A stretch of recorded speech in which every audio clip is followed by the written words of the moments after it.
లోక్సభ ఎన్నికల గడువు సమీపిస్తుండటంతో సరికొత్త వ్యూహాలు రచిస్తున్న బీఆర్ఎస్ యువతకు దగ్గరయ్యేందుకు ప్లాన్ చేస్తోంది. ప్రతి అసెంబ్లీ సెగ్మెంట్ లో సమ్మేళనాలు నిర్వహించాలని భావిస్తోంది. బీఆర్ఎస్ ప్రభుత్వం చేపట్టిన పథకాలను యువతకు వివరిస్తూ కాంగ్రెస్ వైఫల్యాలను ఎండగట్టి పార్లమెంటు ఎన్నికల్లో లబ్ది పొందాలని గులాబీ నేతలు భావిస్తున్నారు. అసెంబ్లీ ఎన్నికల్లో జరిగిన తప్పులు రిపీట్ కాకుండా ఉండే విధంగా అడుగులు వేస్తున్నారు. ఎన్నికల్లో యువత ఓట్లే కీలక కావడంతో వారి దృష్టి బీఆర్ఎస్ వైపు మళ్లించేందుకు అవసరమైన కసరత్తు చేస్తున్నారు. విద్యార్థి యువత సమ్మేళనాలు నిర్వహించాలను పార్టీ నేతలకు సైతం ఆదేశాలు ఇచ్చినట్టు తెలుస్తోంది. యువత అభిప్రాయాలను తెలుసుకోవడంతో పాటు పార్టీ నుంచి ఆశిస్తున్న అంశాలను తెలుసుకోనున్నారు. ముఖ్యంగా బీఆర్ఎస్ 10 ఏళ్ల పాలనలో విద్యార్థి యువత కోసం చేపట్టిన కార్యక్రమాలతో పాటు విద్యారంగంలో సంస్కరణలు, యువతకు ఉపాధి అవకాశాలు వివరించడంతో పాటు కాంగ్రెస్ 6 గ్యారంటీలపై విమర్శలు గుప్పించనున్నారు.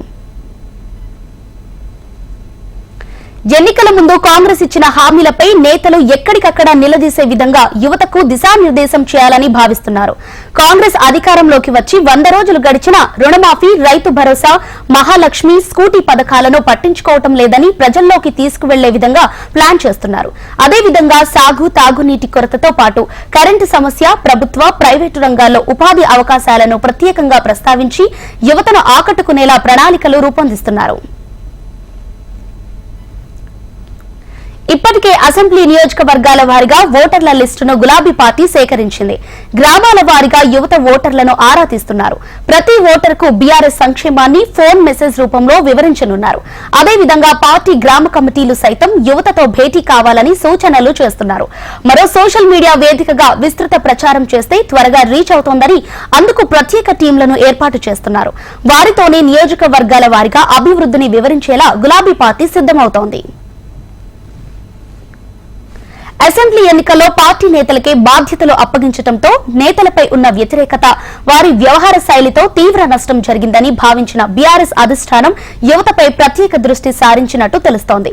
మరోవైపు బీజేపీ పట్ల యువత ఆసక్తి చూపుతున్నారనే భావన బీఆర్ఎస్ వర్గాల్లో వ్యక్తమవుతోంది. గుర్తించిన బీఆర్ఎస్ నేతలు దిద్దుబాటుకు ప్రయత్నాలు ముమ్మరం చేసింది.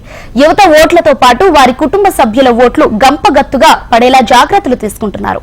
బీజేపీ, కాంగ్రెస్ ఇచ్చిన హామీలు ఎల్ఈడీ స్క్రీన్లపై వివరించేందుకు సిద్దమవుతోంది గులాబీ పార్టీ. ఇప్పటికే మెదక్ పార్లమెంటు పరిధిలో యువతతో ప్రత్యేకంగా సమావేశాలు నిర్వహించారు. చేవెళ్ల పార్లమెంటు పరిధిలోనూ యువతతో ప్రత్యేకంగా సమావేశాలు ఏర్పాట్లు చేసేందుకు సన్నాహాలు చేస్తున్నారు. మొత్తానికి బీఆర్ఎస్ చేస్తున్న ప్రయత్నాలు పార్లమెంటు ఎన్నికల్లో ఏ మేరకు ఫలిస్తాయో చూడాలి.